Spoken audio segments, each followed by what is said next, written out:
Good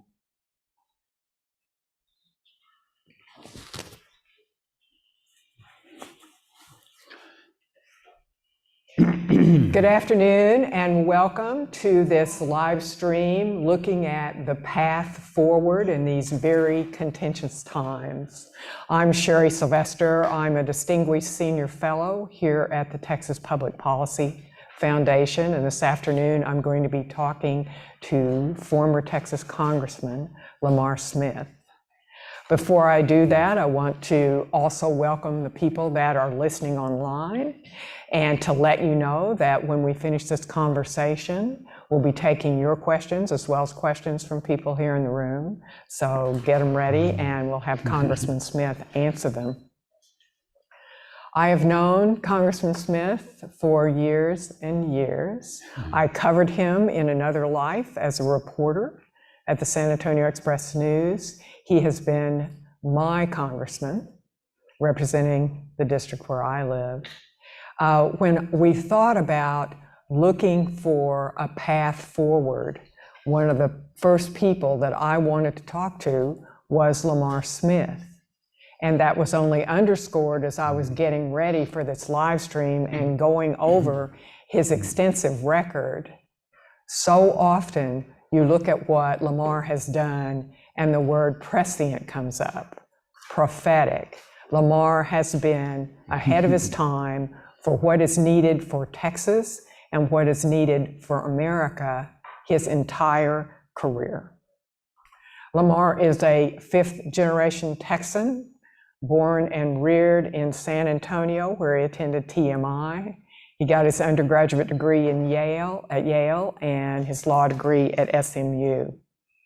He represented the 21st District of Texas, which of course for 16 terms, 32 years, so that district moved around a bit, but it mainly covers north central San Antonio, Alamo Heights, into the Hill Country, and up into Travis County. He represented some pretty blue districts up here surrounding the University of Texas.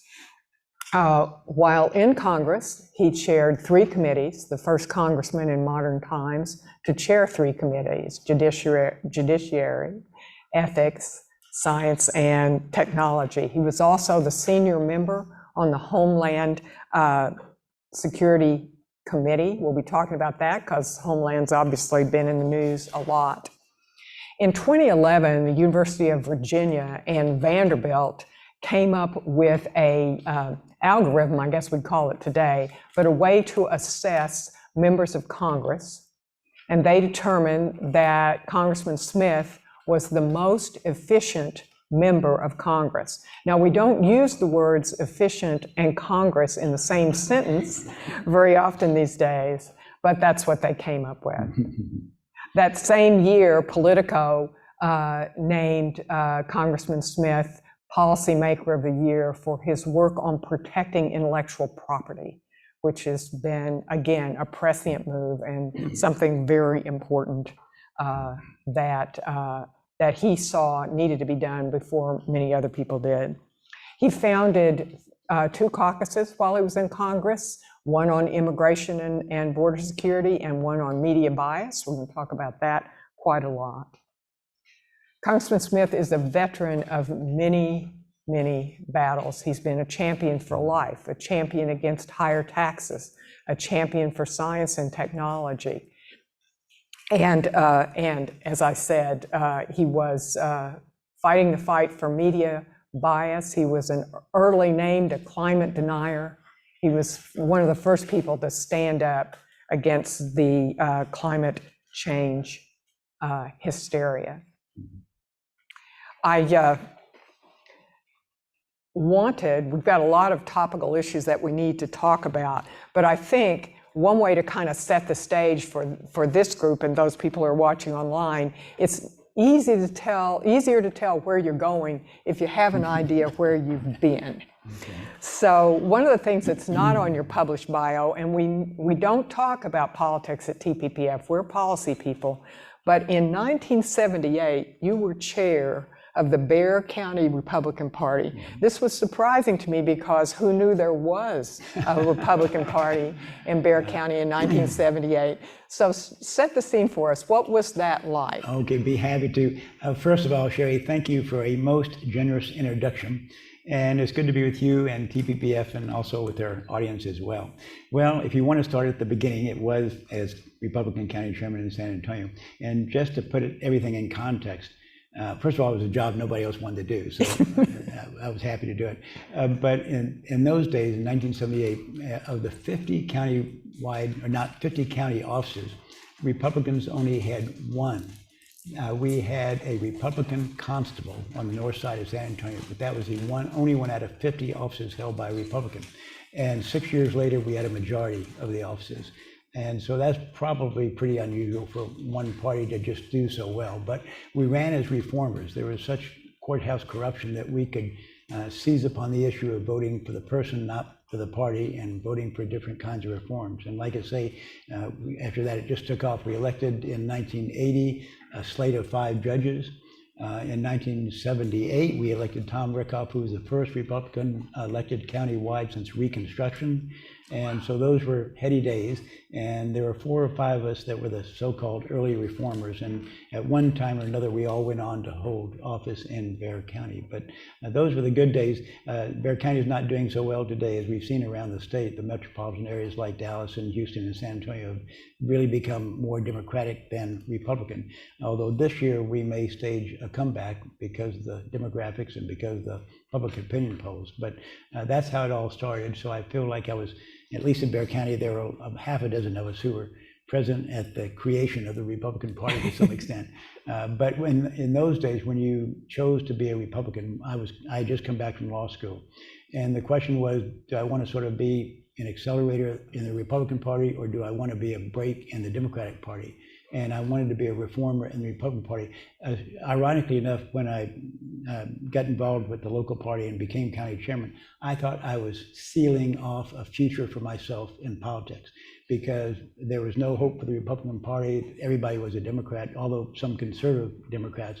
But I thought by being Republican county chairman, I was saying to myself, there's no future in politics. And things changed a lot in those days. By the way, in '78, just to put it in context, the legislature the Texas legislature was in Democratic hands, for example, and there's been a sea change since then. And people who are only familiar with the current Texas political lineup don't realize how Democratic it was just a generation ago.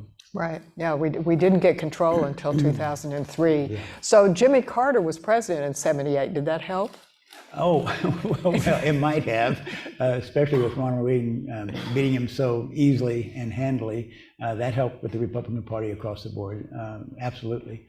And maybe that, then we elected the first Republican governor since Reconstruction. All those kinds of catalysts came together and gave us the impetus, the energy, the initiative to keep going, and I think that's been good for the Republican Party ever since. So you thought your career was dead because you declared yourself a Republican, and a decade later, 1987, Tom Loeffler decides to run for governor, and you run for Congress. What was that like? Right. Well, you don't know whether to talk about all the details. I don't know if we have time for the details, but Tom was running for governor, and his chief of staff called and told me, and he said, "Are you sitting down?" And I said, "Yes." And he said, "Tom thought you might be interested in knowing that he's not running for re-election." Well, it so happens 2 months before, I went down to a downtown Rotary Club, heard Tom speak, and he said he wanted to be Speaker of the House in 20 years. And so that was new, which is a lesson in politics, by the way. Don't ever predict the future, because everything is changing so much. And if you ever want to be involved in politics, there are opportunities that will come up that you don't even see, don't anticipate, but you just need to be ready for when they do come along. And in this case, you're right, ran for Congress in 1986, and thank goodness. And by the way, when Governor Clements got back in the gubernatorial race, I thought Tom was going to back out of the governor's race and run for re-election as Congress. I had already resigned being a county commissioner, so I was going to be up the creek without a paddle. Ironically enough, when I got the call that Tom was going to stay in the race, my wife and I were in a canoe on the Guadalupe River, and talk about upstream without a paddle. If Tom had said that I'm going to come back and run for Congress, but he didn't. He stayed in the race, and so I ran for Congress, and that's how it began. So 16 terms. By that time, Reagan was president, yes. But you also served Reagan, Bush 1, Clinton, Bush 2, Obama, Trump. That's true. I overlapped 2 years with Reagan. And by the way, I don't want to spend too much time on it, but I thought the first President Bush was probably the most honorable man I've ever met, or an honorable president we've ever had. The second George Bush president was someone I knew in college. He was a year ahead of me, and so I knew him in those days a little bit. I oftentimes went to see a roommate of his who was a friend from U Valley, Ken Knight. So I've known George Bush, the second George Bush, I guess since college, and that was nice to be familiar with the president. But by the way, I should also point out that in politics, be nice to everybody, because you never know when you're going to run into them again, and you never know when they're going to be up at the peak of their career. When I first ran for Congress, my campaign manager was Joe Strauss, who became Speaker of the Texas House. My consultant was almost a single person in Austin. I think he had a staff of 2, and all he did was direct mail for local races, and his name was Carl Rove. And so between Joe and Carl and everybody else, again, when you're involved in politics, it's a small world, but you're going to see him again, so be nice to everybody. Well, even, in going through this stuff, when you announced that you were going to step down a couple of years ago, Sheila Jackson Lee called you a true Texas gentleman. Oh, I didn't see that. But I'm glad to know it. Thanks. Well, and she's following your rule. Well, so you were you counted it differently from me. You did 10 terms in the majority and 6 terms in the minority. So talk about that. What's that? Well, I was in the minority twice and in the majority twice. There's all the difference in the world. You might have the feeling that, well, there's not that much difference. You're in the minority, just not as many of you. But of course, if you're in the majority, you get to be chairman of various subcommittees or full committees. When you're in the House, you vote about 500 times every 2 years, every session. If you're in the minority, you're going to lose 499 out of those 500 votes. That's a little dispiriting, and people don't realize how few the successes are when you're in the minority versus the majority. So it's really a clear difference, and you don't appreciate it if you're elected in the minority and then you get to be in the majority. You say, "Wow, what have I been missing?" If you're in the majority and then you suddenly become in the minority, you think the world has ended. But I know long ago there was a senior member of Congress, and we had just become in the minorities, and I saw him sitting in the front seat of the House and with his cane, and he was soon to retire. But I said to him, "John, you've been here longer than anybody else. You're the dean of the House. What is the lesson that you've learned and that you could pass on?" Well, I was expecting a 10-minute dissertation almost, and he looked at me and said, "Just one thing." I thought he's only learned one thing in 30-some odd years of Congress, and I said, "Well, what is that?" And he said, "Things are never as bad as they seem." And so that gave me hope about being in the minority, and we can talk about that. There's ways to get things done in the minority still. Even if you're not winning votes on the House floor, you can still get things done in committee. Even now? Oh gosh, it is so partisan now. Yes, I think so. If I may pontificate for a second. Sure. And I think this is self-evident, but at least in Congress, where you have 2 parties and strong feelings on both sides, you're never going to get anything done unless you're willing to compromise, which is to say compromise is not a 5-letter word. If you're willing to compromise, if you realize when you introduce a bill, you're never going to pass it without changing language, there's hope. If you think I'm going to introduce this bill and I'm not accepting any amendments and I'm going to insist that the language stay as it is, you'll never pass the bill. And so if you work with others and look for common areas of agreement, you really can occasionally achieve more than you might think. When I was chairman of Judiciary, there was a Democrat who's not in office anymore from Florida, and he was so smart, rather than just object to everything we Republicans were doing, he came up with amendments to the legislation that was being considered. He passed more amendments in the Judiciary Committee than any Republican. He took the time to look for ways that he could improve, ways that would get, amendments that would get bipartisan support. And that was an example of a thoughtful, effective member. Although he was stridently partisan in other areas, he got a lot accomplished on the Judiciary Committee. And Sherry, if I'll take another minute, there's maybe something here that's instructive too.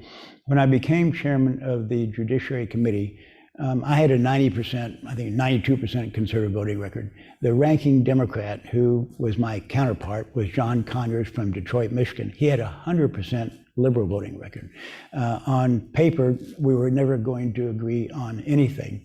A day or two after I became chairman, this thought almost spontaneously came to me. I asked John for a meeting. I said, John, we're never really going to agree on much. And I know it's going to be hard to find areas of common interest. But I said, I have this idea, and I'd like to try it out. And my idea is that one of the things that poisons the atmosphere around here is people personally attacking others and challenging their integrity. And so I said to John, I said, what if we try this? That for the next 2 years, while I'm sharing your ranking, we never mention the other's name in any debate, in any news release, in any House floor amendments that are offered. We never mention the other person's name. Then we won't be attacking each other. We'll only be talking about the issues at hand and the substance of the legislation. And I said, I think it'll be easier for us to look for those common areas of agreement. And I said, also, I'd like for our chiefs of staff to have lunch every other week. So, and that was a big ask, just ask someone in the minority whose natural role is to attack the majority, to not attack me by name, and for me not to attack him by name. John thought about it for 30 seconds, shook out his hand, and we shook on it. And for 2 years, we didn't mention the other person's name, and John kept his word. And 2 years later, the Judiciary Committee, which is not known for passing legislation because we deal with so many social issues, they're tough, but we deal with all the social issues, and not known, as I say, for passing legislation. At the end of the 2 years, we had passed 33 pieces of legislation, not only passed, but enacted, became law, 33 pieces of legislation, more than any other committee in Congress that year. And that's why I was named most effective that you mentioned by that study. But anyway, that shows what can be done if you have two individuals who are trying to look for common areas of interest. And clearly when we had competing areas of legislation, those circles might only overlap 10 or 20%, but that's the 10 or 20% we passed and that became law. And actually there's a model, a most unlikely model, you'll hear me say, not for that specific approach, but for getting a little bit and then coming back for more and coming back for more and coming back for more. That was Ted Kennedy, who was a legislative craftsman and one of the best in the Senate. And he compromised all the time. But the minute that bill became law, he was back the next day for more. And so that's what we tried to do, keep building on our success and passing more legislation. So it can work. Ironically enough, when I became chairman of the Science, Space, and Technology Committee, I thought I'd try the same thing with the ranking member. And I won't go into details as to who that was, except I thought it would be easy because the Science, Space, and Technology Committee is known as a more bipartisan committee, deal with the issues that are of interest to Republicans and Democrats alike. And I went to the ranking member and said, this is what John Conyers and I did. Why don't we try it and maybe we'll have the same success. She would not, I'm almost giving it away, that person would not agree to it. And as a result, I was attacked every week in committee. And as a result, we only passed 3 or 4 pieces of legislation. So I think a lot of it has to do with individual members wanting to be bipartisan, wanting to be effective, wanting to be productive, and not just argue. How did you get all those chairmanships? Oh, well, let's see. Ethics, no one wants. No. I'd been on the ethics committee as not the chairman, but just on it. And I was one of those members who, instead of wanting to avoid it, I actually thought it was an honor. Uh-huh. And so I didn't resist it. And if you do your job right, you somehow enhance the integrity of the institution because you when I was chairman, we were investigating and eventually forced from office a Republican member. I was seeing that Republican member every time I went to vote. He knew what I was doing. I felt he knew what I had to do. But if we didn't clean up our own house, I thought we would sort of sully the reputation of the House as a whole. So I actually had to go after a couple of Republicans and they did not return to Congress. But like I say, I think that is a good thing for the institution, and eventually I became chairman. And then after that was actually the first committee. The second committee was Judiciary, and the third was Science, Space, and Technology. They were the people making the decision as to who are chairs of committees. It's sort of the speaker and their leadership, either Republicans or Democrats, but in my case, the Republican leadership, and there's a steering committee, and made up of about 18 members from various regions in the country. And for many years, the last 10 years, maybe 12 years, I was the Texas representative on the steering committee. So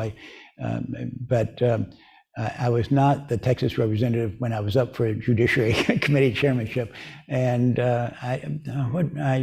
they just thought that I'd been chairman of 3 subcommittees. I had chaired Crime Subcommittee, Immigration Subcommittee, and Intellectual Property Subcommittee. So I could argue that I probably had as much experience as anybody. So that came up, and then on Science, Space, and Technology Committee. Boy, I was absolutely shameless when I made my presentation. There were others who making presentations to be chairman too, but I don't know. I just built upon when I was shameless. I'd taken a single astronomy course in college, and I'd won the Bausch Science Award in high school. But anyway, college astronomy.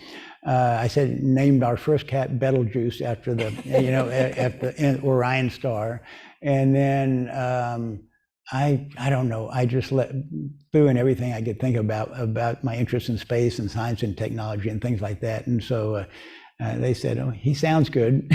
So I got that chairmanship, and I really enjoyed that. I'm still fascinated by space, and back when I was chairman, had more hearings on the subject of is there life out there than any other subject, extraterrestrial life. And I was totally belittled. I was ridiculed for bringing up this subject that no one cared about and they didn't think was important. Now there are professorships of that subject. There are majors in that subject. So I felt like I was a little bit ahead of my time in the interest in space, but I'm still fascinated by that. And I was the kid who had the shaky telescope in the backyard growing up, so I didn't have to, I could legitimately say that space had been a long time interest, though there was a hiatus there. But that's how it happens. Sometimes you become chairman just because you have an interest, and I'd served on the Science, Space, Technology Committee since I was elected to, and that helps as well. So I saw a scene that I thought was pretty appalling last week. Maybe you saw it as well. Speaker Pelosi was in the Ukraine and visited with Zelensky. And since Biden won't go to Ukraine, she was the highest ranking person that we had. And if you remember, he gave her some kind of a present, and she said she was taking it back to the House Democrats. Oh. I wondered if, what's your impression of Pelosi, having served with her for a number of years, and if you can imagine it being as bad as it is now, and if your advice would still stand. Yeah. Well, you want honest answers about the speaker. Absolutely. Well, first of all, that was a mistake to say she was bringing it back to the Democrats. She's the Speaker of the whole House, which includes both Democrats and Republicans. On the other hand, I will have to say, as absolute far left, liberal, extreme, radical as she might be in some of her political views, on a personal level, she is very, very nice. When you can take children under 12 years old on the House floor with you sometimes. And when I would occasionally take my children when they were younger or other friends' children on the floor, and I'd usually introduce them to the Speaker and to the ranking member and other friends like that. Well, when I had occasion to introduce them to Nancy Pelosi, she stopped whatever she was doing, took the time, talked to the kids, and that impressed me. You expect Republicans to do it. You don't expect her to do it. As far as that goes, I'll tell you this too. When you're chairman, they insist on doing a portrait of you. I resisted it as long as I possibly could. for lots of reasons. But anyway, we ended up doing a portrait. Well, we're having the ceremony about unveiling the portrait and there, we filled up a hearing room. There's 200 people there. Totally unexpectedly, Nancy Pelosi shows up, comes to the podium and says nice things. Now, she didn't have to do that. And so those are on the personal level more than the political level. But that says a couple of things. She is extreme on the political level, in my opinion, and she is more so than I would have expected. Maybe not San Francisco backbound, that's her district, but she's far left of most Democrats in the Congress and across the country, I think. But that's a story oftentimes not told, the friendships that are bipartisan. I don't consider necessarily Nancy Pelosi to be a personal friend, although she did personal things, as I just mentioned, for me. But I had a lot of Democratic friends. Democrats have a lot of Republican friends, and the media and others all seem to gloss over that. And in fact, that's really important, I think. One of my best friends on the other side of the aisle, for example, would be Henry Cuellar, a congressman from South Texas. And, he's done things for me. I've done things for him. I was down this primary election. I was down at his campaign headquarters in Laredo. So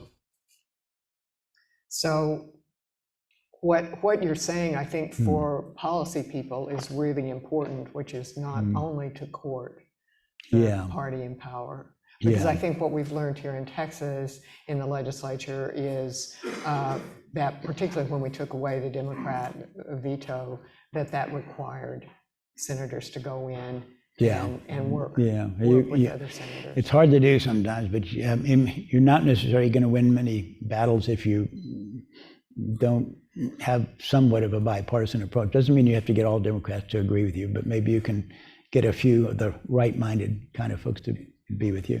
That brings up another thing I was going to mention, that I don't know, it seems to me that this would be an observation based upon all my years in politics, but I don't know, it might be helpful, might be reassuring, that I have found that persistence and hard work, and when you're trying to achieve your policy goals, persistence and hard work is more important than genius or talent than IQ.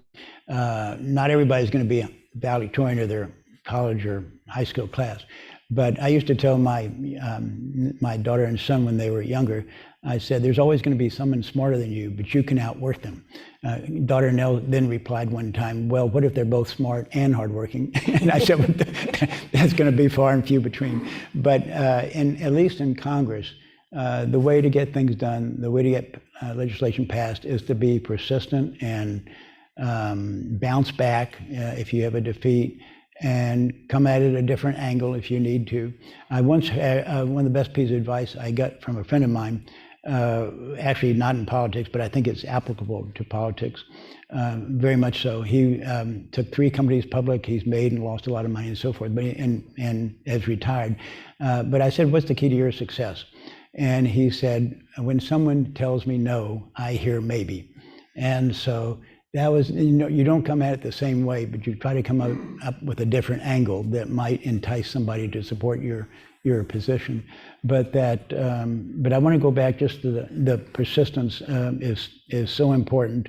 When I think of the ideal member of Congress, I have somebody in mind, one of my best friends, and I saw him get knocked down and lose votes on the House floor, and he was already thinking about how can I come back a little bit different and win the votes, and he usually did. He also, another thing I've noticed, that most people who are successful, like 90%, their default facial expression is a smile. These people that are always, you think that they must be thinking good thoughts because they're kind of smiling even when things are going badly, and they come back. And that brings up I'm digressing here too much, but that brings up my favorite motto is that of the Navy SEALs. Ryan Zinke, who was in Congress, then went to Secretary of Interior, now running for Congress again back home in Montana, told me on the House floor once, and he was a Navy SEAL, the mottos. And the most important, I thought, was, he said, our number one motto is this: when the answer is yes, now what was the question? And so that kind of can-do attitude is what carries the day. And in other words, it doesn't matter what you ask me to do, I'm going to try my best to do it. And you'd be surprised. I would say if you just do what you say you're going to do, which doesn't seem to me that high of a standard, but if you just do what you say you're going to do, you're in the top 5% of members of Congress, of staff members, or whatever it means. And by the way, in San Antonio, Trinity University has a good tennis team, and the women about 3 or 4 years ago built on this, and the coach, who's a longtime friend, had these T-shirts printed up for members of the tennis team, and they said nothing on them. It said, let's see, because I said I would. And that's in keeping with do what you say you're going to do. Because I said I would, I'm going to do it. And the Navy SEALs got a little bit of a head start on it, and that's a little bit of a better attitude that no matter what, you're going to do it. But that's the attitude it takes. You don't always win, but you can win most of the fights. I know that Representative Kevin McCarthy was in San Antonio last night. Give us about 10 seconds on your perception of him. Okay. Since things are looking good that he may be our next speaker. Yes, special friend. I've known him. I was actually in Congress when he was elected. He quickly ascended on the leadership track. I think, Sherry, he has it all. That is, has it all to be a great speaker and be a great member of Congress. He has a knowledge of history and perspective, and as you opened up today by saying if you have a sense of the past, gives you sometimes a path forward, and has a grasp of history, and he has a grasp of politics. He knows just whether it be analysis or demographics or elections, he has that rare combination of historical perspective and political acumen that I think is rare and that will serve him well. And yes, I do believe he'll be the next speaker. You know, you, and in talking about being prescient, being kind of a prophet, you established a media bias caucus. Oh, don't get me going, yes. In Congress. Well, that's my goal, is to get you going. When did you do it? Why did you do it? You told me that you've given more speeches on media bias than any other topic. I feel like I was there ahead of some people because I've been worried about media bias for so long. I called it the media reform, we had a media reform caucus. I was trying to use but that. It wasn't the disinformation governance. No, but media reform meant we used to mean to combat media bias, and I used to hand out speeches to other members on the floor to give on media bias, and plus I gave my own. One year that I was trying to be most active with this media reform caucus, I actually gave the third most speeches of any member in the House, because every day you get to give a 1-minute speech on any subject you want to, and every day I was going down there and giving my 1 minute, or it's not exactly, but close to 1 minute on media bias. I got into trouble once for saying what I'm about to say, but I believe it's true now and it's true back then. I one time said that I thought the greatest threat to our democracy was a biased media. Well, you can imagine how that was received. I think I got no coverage in my hometown newspaper for 12 months, but that aside, it was worth pointing it out. But the reason I say that the biased media is a threat to democracy, because if the American people don't get the facts, if the media doesn't give them the facts, the American people can't make good decisions. And if the American people can't make good decisions, that's when our democracy is in danger. And so it's pretty logical to me. And you can't have fair elections. You can't have good decisions by the people when they vote on various officials or on issues that might be on the ballot, whatever it might be.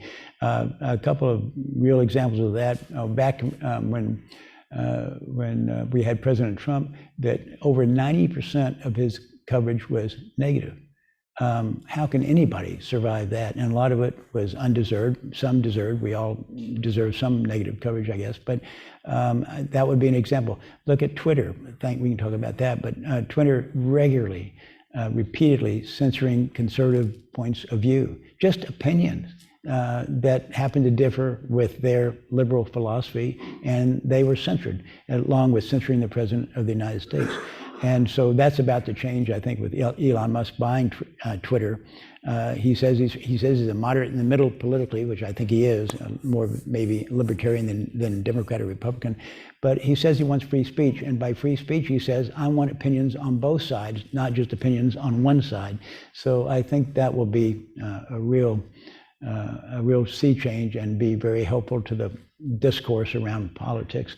We still have other biased social institutions like Facebook and everything else, but at least there's going to be one that is used by, 200 million people, Twitter, that will now be open, I hope and believe, to both sides of the equation and to not repeatedly censoring conservatives.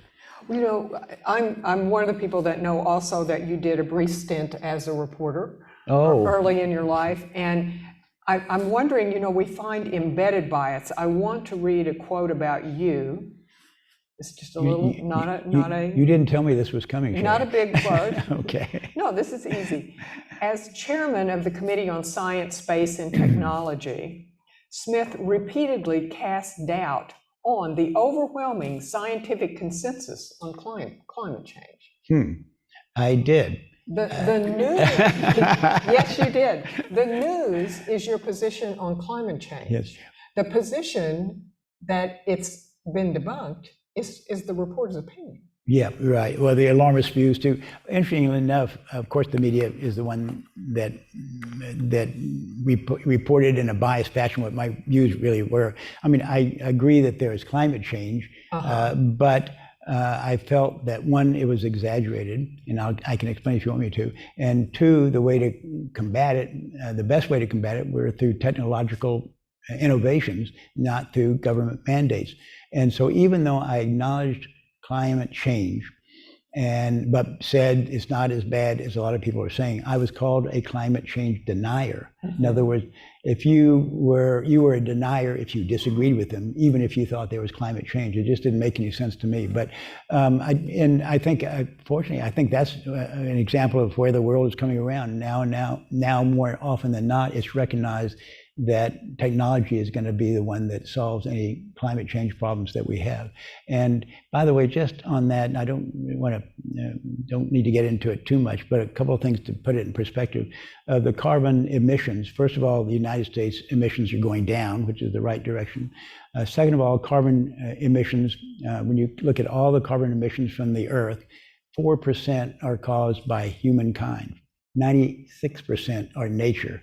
Vegetation, oceans, and so forth. So you just need to keep these in perspective. As far as carbon dioxide goes, it's less than a half of 1% of what's in the atmosphere right now. And we can do a lot of things that will disrupt Americans' lives, disrupt the economy, and be punitive. And it really won't have a discernible effect on climate change. I really think that technology is going to be the salvation. The other thing people are coming around to, look at nuclear as the only clean, absolutely clean energy. For a long time, even those who were really most concerned about climate change were opposed to nuclear energy. And now they're coming around and I think are supporting it more and more. So there's a way forward without being harmful to, I think, our lives or the economy and still achieving some goal. But I think we'll adjust and adapt. And I don't think climate change has been with us for a long, long time. It's been going up like the oceans. They talk about the oceans levels are suddenly going up. Well, no, ocean levels have been going up a half an inch for the last 60 or 70 years before there was ever the Industrial Revolution, before there were even climate change. It's just a straight line. There are no, I don't think, I just read recently, there are no more tornadoes than there were 50 years ago. The intensity of hurricanes is no greater than there was 50 years ago. So a lot of things are taken out of context, and every time some weather phenomenon happens, it's attributed to climate change, but that's not always the case. Yeah. Before we're winding down on time a bit, but I want to make sure that I ask you about the Supreme Court leak. You were on the Judiciary Committee, and I know also you were a champion for life, and so we're sitting with this now, and what's your thought on it? Well, when it comes to the Supreme Court decision, first of all, it is almost, I don't know if it is actually criminal or not, but it seems like it's almost criminal for something to be leaked, because then the institution is sullied. The integrity of the people are in question, and people, I think, second guess the Supreme Court, which isn't necessarily good either. But the leak was terrible, shouldn't have occurred. But at the same time, I think Democrats are arguing right now substance and talking about rights, which they should, but I'd like to see Republicans talk about more than just the leak and talk about the substance as well. Talk about children's lives saved or whatever it might be. So I think Republicans need to do a better job of messaging on this subject. The American people are slightly more in favor of the pro-life side than the pro-choice side. And so we don't have to be defensive about it. But at the same time, we need to be rational and we need to explain our views. And we'll see what happens with the Supreme Court decision. The fact that it was leaked actually may accrue to the interest of those who are pro-life, because now people are going to take some while to get used to the opinion. It won't be such a bombshell when it occurs, and it won't be so close to the election now that it's come out a little bit early. So you never know how these things are going to play politically, but leak is bad, but I think we ought to talk about the substance. Just have a couple more minutes, but you also formed a caucus on immigration and the border. Yes. And you talked about being friends with Henry Cuellar. So when did you do that? Why? And that was what were you able to accomplish? 15 or 20 years ago. It came about because I was chairman of the immigration subcommittee. When I was first elected to Congress, my district was more West Texas than North-South up to Austin. And when I was first elected, I represented 400 miles of Texas-Mexican border. And that tends to rivet your attention fairly quickly on the subject of immigration and drugs and so forth. So that's why I had an interest. And back then, no one was talking illegal immigration. And finally, it's become explosive and number one or number two issue with a lot of voters, and will have to be addressed. I think it will be addressed more likely in the next Congress than this Congress. So what year? What did you establish it? Oh, gosh. When I said 15 or 20 years ago, that was about as close as I can come. I was just so motivated because I knew this wasn't good for the country. I knew it was right to play by the rules. We were already the most generous country in the world. We admitted 1 million people legally. And I thought the right way is to get in line, apply to be one of those 1 million, not jump the line, which is insulting to the people who are playing by the rules and waiting their turn, and not take advantage of our laws and so forth. So I was really, that's what motivated me, was to do something beyond just the immigration subcommittee and get all of Congress involved. And at one point, I think we had 75 members of the bipartisan, yes, bipartisan, of the Border Security Caucus. And you were in Homeland. What do you think about what they're doing now? Oh, the gosh. Agency. What? What do you think about what the Homeland's? You mean disinformation? Are you talking disinformation and border work? Well, for the Secretary of Homeland Security to testify last week, I think he did, that the border is secure, was just laughable. And I don't know why he would say that, and I don't know how he could be not held accountable for saying it. That is just so not true. But I mean, we're breaking records every month. April was 200,000 apprehended. March was over 200,000 apprehended. These are both records for April and March, for example. The administration is admitting that they're releasing, I think, awfully close to 1 million people into the country, and that they know they're releasing. Plus, you have the number of people who are coming across they don't know are coming across. You have the amount of people number of people who are so-called getaways that the Border Patrol does not succeed in apprehending. And it's because they're now spending almost all their time on processing, or many Border Patrol agents are spending a lot of time on processing, not actually securing the border, which is not secure by any definition. So, final lessons.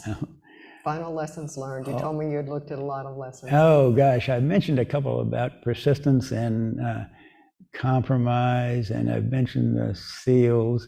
I would say, in addition to that, would be along the lines of I think keeping at least in Congress, to keep a commitment means more than anything. Even if you made a mistake, live with it, or explain why. Go to the person who you made a commitment to and explain to him or her why you can't keep it. But do what you say you're going to do. Persist, compromise, have a positive attitude. I think those are the keys to success, not only in political life but also in private life as well. So I would say something I would never predict myself saying is that Sheila Jackson Lee was right. You are. Oh, you're nice. True Texas gentleman. I'll have to thank Sheila for that. Great leader for all of us. Thank you. Do we have questions that y'all want to ask? I'll see if we've got any online. Okay, here we go. What advice can Congressman Smith give for anyone who wants to run for local government office? Now, you served in the Texas House, and you were also a county commissioner, which is that's the toughest job there is, county commissioner. Well, I like being county commissioner. I don't want to get into it, but I was the shortest term state rep in Texas history. I was elected in a special election when my predecessor was appointed a federal judge, and the Democratic legislature redistricted me out of my district a couple of weeks later. But so anyway, I cast 9 votes and never had an office, and I was gone. But I probably wouldn't be in Congress had that not happened, because I got sympathy in running for county commissioner, was elected, and then ran for Congress from county commissioner. But as far as how to get involved in local politics, gosh, there's great ways. First of all, I would go to the local party and see what you can do, be of help. Join a Republican club, volunteer at the Republican headquarters, volunteer in your precinct, find out if there is a precinct chairman. If there's not, run for precinct chairman, the lowest elective office in the United States. I ran for precinct chairman. That's another long story. And by the way, the first President Bush said if he hadn't have been a precinct chairman in Houston, he'd never be president. If I hadn't have been a precinct chairman, I would never be in Congress, because I was an active precinct chairman, and the county chairman said, "Say, you look like you can become the executive director in charge of our precinct organization." This is because I ran for precinct chairman like I was running for president. I did mailings. I knocked on every door. I had 2 weeks vacation from the law firm. I took 1 of the 2 weeks, knocked on all the doors, was sending out postcards, went door to door. I mean, I was running against a non-active incumbent, but I was not going to lose my first race. But anyway, so I won it, and I had a call a couple of weeks later from the county chairman, and he said, "Who are you?" And I beat one of his incumbents. And so I said, what he said, "I want to meet with you." So I had lunch with him a couple weeks later, and that's when I became executive director of the party. He retired the next year. I became county chairman. I was in line to be state rep. Anyway, so again, you can see getting involved locally pays dividends. But join the party, help the party, join clubs, support candidates, go to door on the weekend, help candidates get elected, and so forth. You'd be surprised. It doesn't take much to get involved, because so few people will do those kinds of things. But again, you're just talking about Republican club meeting once a month, and you're talking about headquarters be on some committee that meets once a month. Precinct chairman takes a little bit more time. By the way, if you're precinct chairman, you're in charge of the primary election in that area, and you have to go to campaign school for 1 day and take off a day to run the election in your precinct. That's all 2 days a year to be the elected, Republican official. At least you can claim to be. And so those are different ways to get involved. There are lots of ways. And it doesn't always have to be elective. It can be appointive as well. It can be volunteer, not paid. You've got lots of options out there. Are there questions in here, Clint? Because I have several coming in from online. If you can narrow it down, what are your top 3 concerns right now for Texas? We've talked about some, I'm sure, but... Top 3 concerns. And the nation, Texas and the nation. One and the same, right? Absolutely. Well, we're the model for the nation. What happens in Texas happens. Let's see. 3 concerns. Without putting these in order necessarily, I would say border security has so many implications. Second would be the economy, but not only inflation, but that's part of it. I'm talking about really a free market economy. So I would have fewer regulations imposed. I would, make sure we keep taxes low, and give people more freedom in their individual lives and media, freedom of speech and so forth. So I'll add that to the list as a separate category. Combating media bias, securing the borders, and having an economy that is less regulated and more free market. Well, let's wrap it up with this final question, and you've been so hopeful in your presentation. things do look so bad. This person wants to know, it seems so hopeless, the current political climate. What makes you hopeful about the country's future? I do worry about what damage this administration can do to the country in another 3 years when I look at just what they've done in over a year. But the political pendulum swings, and you never want to give up hope. I think it's against human nature to give up hope. I think all true reform starts with the voice of the people. So even though the president seems to be all powerful, things can change. Witness the next November election when Republicans might win control of the House and might win control of the Senate. So maybe hope is just around the corner. And if there is a Republican majority in the House and the Senate, then things will change dramatically, and we'll have reason to be more hopeful. But politics is, they say whatever, a month is a lifetime in politics. Things change so quickly. And I wouldn't give up. I keep talking to myself saying, don't give up, even though we've got this administration for 3 years. There's ways to combat it. There's ways to change the course, but it will take a Republican majority, in my opinion, in the House and the Senate this next time. And so get involved, be a voice of the people, and try what do everything you can do to try to change the trajectory of the politics as it is right now. I think a lot about Biden and Jimmy Carter, which is kind of where we started this conversation. And there was this great malaise, remember the malaise over the country? And was there any point when you all thought, as Republicans, that Carter was going to bounce back? I mean, did you feel like the Republicans overplayed that? No, I think with President Carter, there was no hope for him to be reelected. I think. And no hope for Biden. What? And very little hope for Biden. That's true. By the way, we waste so much time and so many words speculating about the president running for re-election. He is not going to run for re-election. Last week, 62% of the American people thought he was not fit to be president. The party will not let him run for president, so we shouldn't waste any time speculating about that. But right, you heard it here first. Anyway, concentrate on what we can change, and don't worry about what either not going to change or that we can't change. I just think that we get back to the original question: never give up hope and persist. Okay. Congressman Smith, thank you so much for joining us here at TPPF today as we begin to look at the path forward and where we've been. And thank you all for joining us. Thank you. Great job. Thank you all for